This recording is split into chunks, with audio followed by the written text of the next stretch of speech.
រឿងប្រាសាទនាងខ្មៅបើយើងធ្វើដំណើរពីក្រុងភ្នំពេញទៅកាន់ខេត្តតាកែវទៅដល់ឃុំរវៀងស្រុកសំរោងទង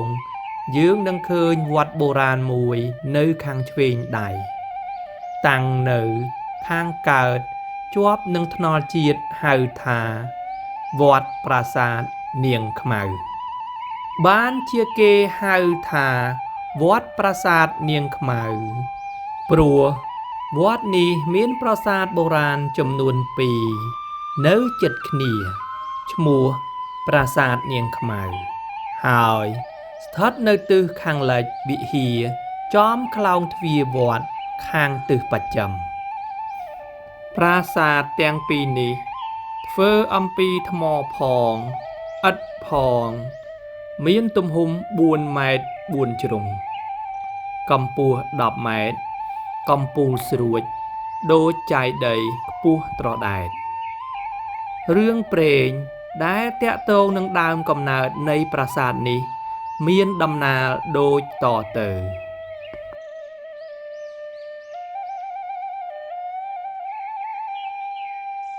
ក្នុងអតីតកាលកន្លងយូរទៅហើយ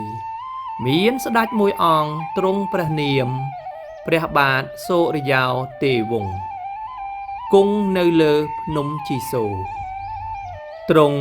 មានព្រះរាជបុត្រីមួយអង្គព្រះនាមនាងខ្មៅ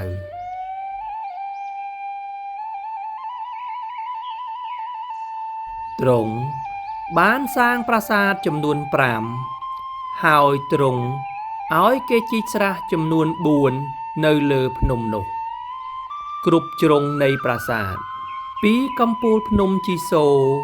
ចុះមកដល់ដីជម្រាលជើងភ្នំប្រហែល700ម៉ែត្រមានទន្លេ4គ្រប់ជ្រុងទាំង4គឺទន្លេអ៊ុំទន្លេស្ងួតទន្លេស្តុកនិងទន្លេប្រទ្រុនទន្លេទាំង4នេះជាកន្លែងសម្រាប់ក្រសាលរបស់ស្ដេចសូរ្យោទេវវង្សលោកព្រះរាជបុត្រីមានវ័យវឌ្ឍនាការចម្រើនឡើងបានព្រះជន្ម16ព្រះវស្សាព្រះនាងមានរូបឆោមលោមពណ៌លើសស្រីក្នុងព្រះនគរថ្ងៃមួយព្រះនាងនឹកភ្នែកចង់ក្រសាលទន្លេប្រទ្រុនហើយបានចូលទៅថ្វាយបង្គំព្រះវរបិតាព្រះរាជាទ្រង់អនុញ្ញាតចាប់ពីលៀងឲ្យហែហោមដំណើរបុត្រីត្រូវក្រសាលក្នុងវេលាថ្ងៃរសៀល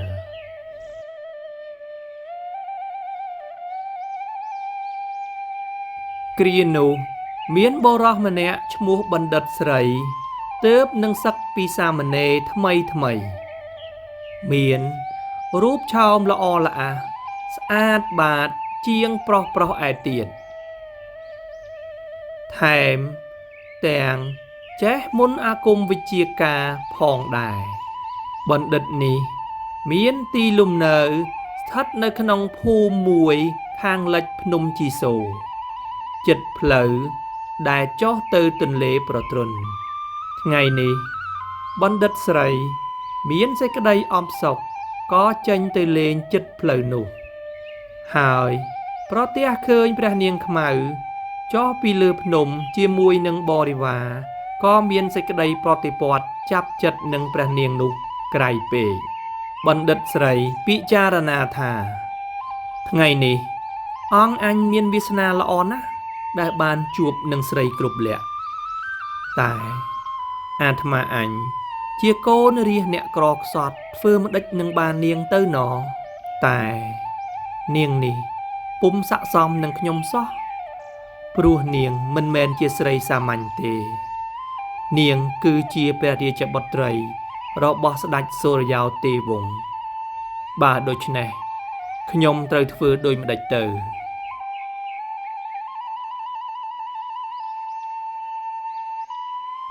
បណ្ឌិតនេះ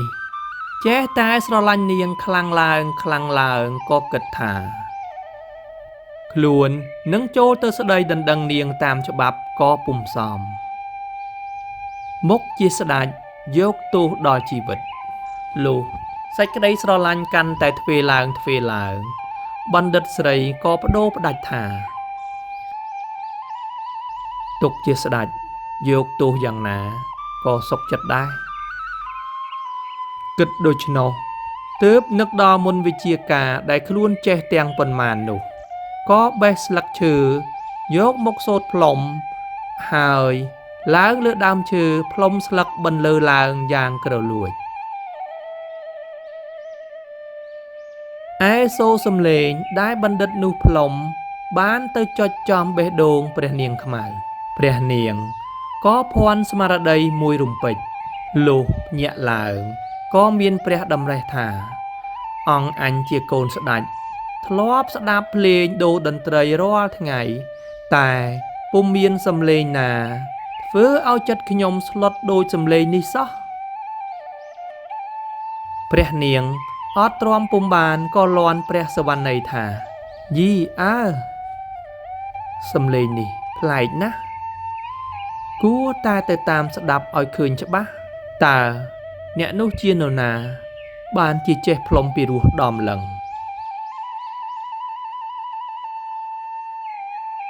ព្រះនាងក៏យាងទៅរកមើលតតឃើញដោយព្រះអង្គឯងលុះព្រះនាងបានឃើញរូបឆោមបណ្ឌិតនោះក៏រត់តែមានសេចក្តីប្រតិព័ទ្ធខ្លាំងឡើងហើយបានសាកសួរសន្ទនាគ្នាទៅវិញទៅមកតាមប្រពៃណីរបៀបកំឡោះនិងក្រមុំដែលស្រឡាញ់គ្នាអ្នកទាំងពីរបានសន្យាគ្នាថាថ្ងៃក្រោយនឹងមកជួបគ្នានៅទីនេះទៀតហើយពួកគេក៏បំបែកគ្នាទៅ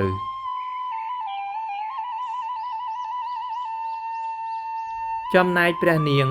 ចាប់តាំងពីបែកពីបណ្ឌិតនោះមកមានព្រះភ័ក្ត្រប្លែកពីប្រក្តីចេះតែនៅក្រៀមក្រំលែងនិយាយស្ដីថ្ងៃក្រោយមកទៀតព្រះនាងចូលទៅសុំព្រះបិតាម្ដងទៀតព្រះរាជាទ្រង់បានអនុញ្ញាតហើយចាត់ភីលៀងហែហោមជូនដំណើរព្រះនាងដូចថ្ងៃមុនលុះដល់កន្លែងនោះហើយព្រះនាងប្រាប់បរិវារថាអ្នករាល់គ្នាចាំខ្ញុំនៅទីនេះសិនចុះខ្ញុំមានធុរៈនៅទីនេះបន្តិចព្រះនាងមានព្រះបន្ទូលរួចហើយក៏យាងសំដៅទៅជួបបណ្ឌិតស្រីអ្នកទាំងពីរក៏មានសេចក្តីរំភើបញាប់ញ័រណាស់ដែលបានជួបគ្នាតាមបំណងប្រាថ្នារបស់ខ្លួនពួកបរិវារសង្ស័យក៏ទៅលបមើលឃើញអាកប្បកិរិយាមិនល្អមានសេចក្តីផិតភ័យខ្លាចស្ដេចយកទោសដល់ជីវិតក៏ជំនុំគ្នាថាយើងនឹងត្រូវក្រាបទូលស្ដេចពីរឿងនេះលុះត្រឡប់ទៅវិញពួកបរិវារក៏ចូលទៅគាល់ស្ដេចទូលតាមដំណើររឿងស្ដេចទ្រង់ខ្ញាល់ជាខ្លាំងក៏ហៅពួកពេជ្ឈឃាតមកប្រាប់ថាត្រូវតែយកបុត្រីយើងទៅសម្លាប់ព្រះអគ្គមហេសីជាព្រះមេដាក្រាបទូលអង្វរព្រះស្វាមីថាសូមព្រះករុណាមេត្តាបរិយាទានទោសដល់បុត្រីផងចុះបើទុកជាមានទោសយ៉ាងណាសូមព្រះអង្គកុំសម្លាប់បុត្រីអីគ្រាន់តែបំបរបង់ចេញពីទីនេះទៅបានហើយពេលនោះស្ដេចក៏អនុញ្ញាតតាមសេចក្តីស្នើសុំរបស់ព្រះអគ្គមហេសីទើបទ្រង់បង្គាប់ទៅសេនាបតីឲ្យធ្វើប្រាសាទចម្ងាយពីព្រះរាជដំណាក់ទៅ3យោជន៍ពួកសេនាបតីក៏ទទួលធ្វើតាមព្រះរាជបញ្ជារួចស្ដេចទ្រង់បង្គាប់ឲ្យនាំព្រះនាងខ្មៅទៅនៅទីនោះឯប្រាសាទនោះនៅខាងលិចភ្នំជីសូរ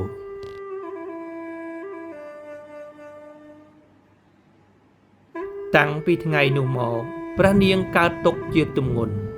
ណាមួយព្រះបិតាបំបរបង់ចោលឲ្យនៅតែឯងណាមួយបែកពីសង្សារមិនបានជួបមុខមិនដឹងជាគេនៅទីណា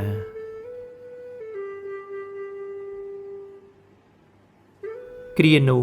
មានភិក្ខុមួយអង្គឈ្មោះកែវនិមន្តចេញពីស្រុកទៅរៀននៅឯស្រុកក្រៅលោករៀនបានពូកែណាស់ក៏លោកត្រឡប់មកស្រុកវិញគង់នៅក្នុងភូមិមួយស្ថិតក្នុងខេត្តតាកែវនៅទីនោះក្រទឹកណាស់អ្នកស្រុកក៏នាំគ្នាជីកស្រះមួយប្រគេនលោកដែលស្រះនេះជារបស់លោកគ្រូកែវទើបមានឈ្មោះថាស្រះកែវមកដល់សព្វថ្ងៃលោកគ្រូអង្គនោះគង់នៅយូរបន្តិចក៏មានកិត្តិស័ព្ទទៅគ្រប់ស្រុកគ្រប់ភូមិកាលនោះព្រះនាងបានឮដំណឹងថាលោកគ្រូនេះទើបតែនិមន្តមកពីស្រុកក្រៅចេះមុនវិជ្ជាល្បីល្បាញដូច្នេះក៏មានបំណងចង់ជួបនឹងលោកដើម្បីចង់ដឹងពីជោគវាសនារបស់ព្រះនាងថាតើថ្ងៃណាទ្រង់បានរួចផុតពីទុក្ខលំបាកនេះព្រះនាងក៏បានប្រាប់ពួកអ្នកបម្រើឲ្យរៀបចំទីនាងដំរីដើម្បីទៅថ្វាយបង្គំលោកគ្រូកែវលុះធ្វើដំណើរទៅដល់ទីកន្លែងលោកគ្រូនោះហើយព្រះនាងចូលទៅថ្វាយបង្គំលោកតាមទំនៀមទម្លាប់ទ្រង់បានឃើញលក្ខណៈលោកគ្រូនោះសពគ្រប់ហើយក៏បែកចិត្តពីសង្សារចាស់មកចាប់ចិត្តនឹងលោកគ្រូកែវវិញពីព្រោះលោកអង្គនេះមានរូបស្អាតជាងបណ្ឌិតស្រីពេញលក្ខណៈជាប្រុស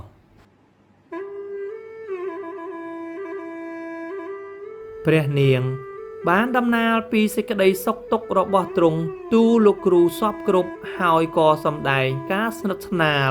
ហាក់ដូចជាទុកចិត្តគ្នាពីមុនមកកាលដែលព្រះនាងពណ៌នារឿងរ៉ាវរបស់ទ្រង់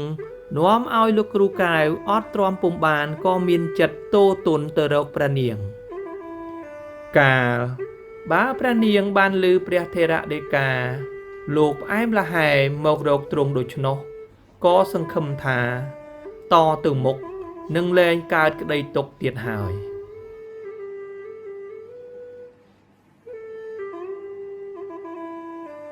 ចាប់តាំងពីពេលនោះមកព្រះនាងមានពណ៌សម្បុរស្រស់បំព្រងដូចទេពអប្សរចំណែកឯលោកគ្រូកែវវិញខំប្រឹងពិចារណាធម៌ដើម្បីកាត់ចិត្តពីព្រះនាងនោះតែលោកដកចិត្តពុំរួចសោះក្រោយមកព្រះនាងត្រឡប់ទៅថ្វាយបង្គំសុំឲ្យលោកមកស្រោចទឹកដើម្បីឲ្យមានសិរីសួស្តីពេលទៅស្រោចទឹកនោះព្រះនាងក៏រឹតតែសម្ដែងការរាក់ទាក់ទៅរកលោកគ្រូកែវខ្លាំងឡើងថែមទៀតហើយព្រះនាងទូលលោកថាសូមឲ្យព្រះអង្គគង់នៅឲ្យបានសុខព្រះទ័យចុះ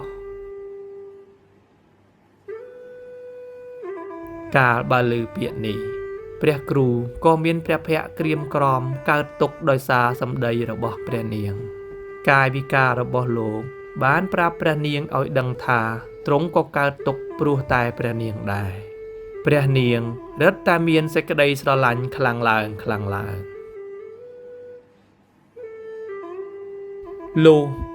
ព្រះនាងត្រឡប់ទៅដល់ដំណាក់វិញក៏ផ្ទុំពុំលក់សោយក្រយ៉ា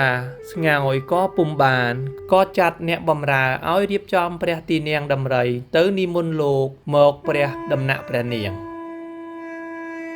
ឯលោកគ្រូកែវកាលបើឃើញអ្នកបម្រើមកនិមន្តក៏មានព្រះទ័យរីករាយបានរៀបចំចេញទៅជាប្រញាប់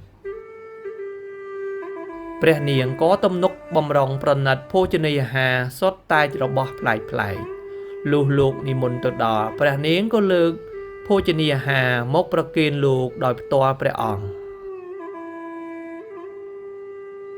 លោកគ្រូកែវឃើញម្ហូបពោពាសក៏ឆាន់ពុំបានទើបធ្វើឲ្យព្រះនាងរឹតតែកើតទុក្ខខ្លាំងឡើងក៏កាត់ខ្មាស់ចូលទៅទូលលោកថាសូមលោកគ្រូម្ចាស់សឹកចាកសិក្ខាបទមកចុះព្រះនាងក៏ប្រគេនសម្លៀកបំពាក់ព្រមទាំងប្រដាប់ប្រដាសពគ្រប់លោកទទួលតាមបន្ទូលរបស់ព្រះនាងហើយក៏និមន្តទៅចាកសិក្ខាបទតាមទំនៀមទម្លាប់រួចក៏ទៅរួមសុខរួមទុក្ខជាមួយព្រះនាងនៅក្នុងប្រាសាទនោះដោយរឿងដំណើរដូចនេះបានជាប្រាសាទនេះគេហៅថាប្រាសាទនាងខ្មៅតាំងពីពេលនោះរហូតមក រឿងនេះបានបង្ហាញឲ្យយើងឃើញថាសេចក្តីស្នេហាធ្វើឲ្យមនុស្សងប់ងល់